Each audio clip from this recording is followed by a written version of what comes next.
Trying this part 2 again, you guys. It's taken me some time here to get used to this kind of new video program. But remember, I ended our last little video with checking out if you guys were to make a jumper, and we said it hit the back rim and spling and went in. Why? Because we went second trace, we checked out our value, and we chose 12, and it was 10.08. Now, I shoot a bucket, and it goes through, it says it's parabolic, and it goes through those 3 points. So remember, what we need to do is we need to create an equation for those 3 points. So what we're going to go is we're going to go over here to stat.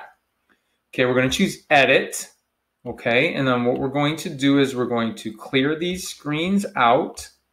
Okay, and then we're going to put in where my ball goes, my spling goes, and it's 2. Ooh, okay, it's 2, 4, and 10. Okay, and make sure you hit enter. Right, if you don't hit enter, it doesn't put it in. And then it's 10, 12, and 12. So 10, enter, 12, enter, and 12, enter. Okay, and then remember, we're going to get back to a nice, pretty screen. Okay, and I'm going to hit stat again, and I'm going to go over to calc. I'm going to do quadratic regression, which is number 5. We have L1, we got L2, and we're going to store it. But this time, we're going to store it in number 2. And you know what's really cool about doing that? We'll calculate it, is that it has your guys' blue equation, and then it's got my red equation. Now let's see what my red one looks like. Here we go. Free throw. 2, 3. Here it is. Mr. T for the Minooka State Championship. And the question is, do I make it 2? We all know you guys made it at home. I mean, you hit the back rim, but it did go in. Let's see if mine went in. So that'd be second trace. We're going to choose value, which is number 1. Whoops. I think I hit something too soon there. Okay. And I'm going to type in a 12. Boom. Oh, the blue. That's all blue. You guys, 10 point. Back rim in. Splings. Let's go up to the red one. Oh. It looked like, oh, that says 11.98. So let's hit second trace again. Let's go value. Let's hit 12. I need to know exactly 12. So that's you guys right there. Where's me? Oh, spring. That's called a swishies.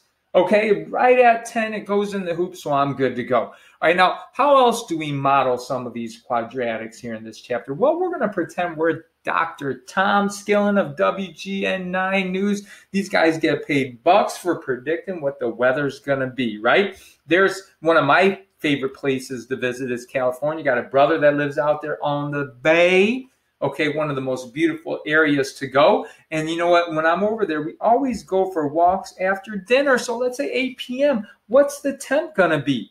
You know, I want the temp to be at least 70, you know, a nice walk, you know, nice temperatures. And if you look here, 52 at 8 a.m. and then 76 at 6 p.m. What do you guys think? Do you guys think we'll be above 70? My best guess is yeah, but people get paid hundreds of thousands, 6 figures to actually go ahead and predict this stuff. And believe it or not, we can. How can we? With our calculators. So we're going to go over here to stat. Okay, we're going to edit. Okay, and if you look, it started at 8 a.m. and it kept on going by even numbers. Okay, then it was 10 a.m., then it was 12 p.m., but then it went to 2 p.m. Now I can't put just a 2 because a 2 would actually mean 2 a.m. So 2 p.m. would be 12 plus 2, which would be 1,400 hours, 1,600 hours for 4 o'clock, and 1,800 hours for 6 o'clock. Okay, and then I want to be real careful plugging in these temperatures, 52 and 64. Okay, those are the first 2 temps I got. Ooh, and then it gets warm fast. Then it goes 72, then it goes to 78. And then if I think I saw right, it goes to 81, sweet temps, and then 76. Okay, so those are all the temps. All right, and so now what we're going to do is we're going to predict what is it at 8 p.m. Now remember, at 8 p.m., 8 p.m. would be noon, which is 12 plus 8, so it would be 20 hours, 2,000 hours, okay? But first I need an equation for this. So let's go ahead and get out of this screen. Okay, let's hit stat. Let's get that equation because it's a quadratic regression equation. We're going to choose number 5. L1, comma, L2, no frequency list. And let's put this, since we don't want those hoopers anymore. Okay, we're just going to put this in alpha trace, and we're going to put it in Y1, blue. You know, I like that color, blue. Okay, and then we're going to go ahead and get that equation, and spling, there it is. Whole bunch of decimals and stuff like that. R squared is 99, so it's 99% accurate. Okay, that's pretty darn good to be 99% accurate, right? Even though the weather people are wrong all the time. All right, now, what the question is, what's it going to be at 8 p.m. or 2000 hours? Now, there's two ways we could do this. One is we could look at the graph. But before I graph it, I know the window is going to be all jacked up. Okay, for one, well, the hours go from 0 hours, right, all the way to 24 hours. Okay, so I got to fix that. Okay, now what about temp? I think it started at 50 degrees at like 8 a.m., but it could be colder than that. So let's go 40 degrees as a minimum. And then it got to 81, it looked like. So I'm going to go a little bit higher than that, which would be 90. Okay, and then I'm going to graph that bad boy.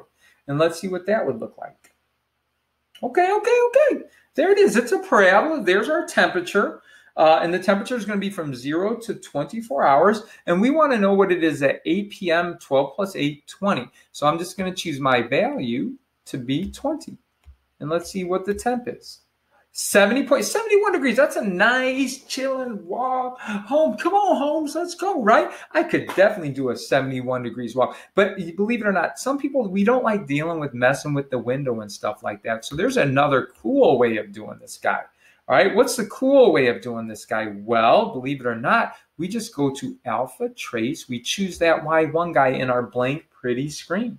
And what I'm going to do is I'm going to tell the calculator, okay, if you see up there, it's in Y1, that equation there, and we're going to plug that 20, and I'm going to put it in parentheses. What that is telling the calculator to do is to take that 20 and plug it in for all of the x's into the Y1 equation. And then guess what I get as my answer? 70.7, no way, 71 degrees. Now that was easy peasy, Japanesey. All right, there we go. That's part 2 of the video. I hope this one works. Alohas.